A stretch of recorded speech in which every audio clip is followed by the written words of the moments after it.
नमस्ते, नमस्कारम। आपका स्वागत है हमारे चैनल वेहा एस्ट्रो न्यूमरो में।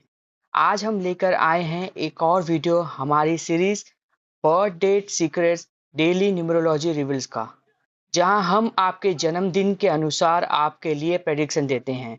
आज का प्रेडिक्शन जानने के लिए हमारे साथ जुड़े रहिए। तो चलिए शुरू करते हैं। ओम उचिष्ट महागणपताय नमः। आज हम बात कर रहे हैं 4 जैन में जो लोग पैदा हुए हैं, जिनका डेट ऑफ बर्थ 4 जैन है। उनके लिए मेरे 3 प्रेडिक्शन इस तरह है। नंबर 1, ऐसे जातक नाइट ड्यूटी करते हैं।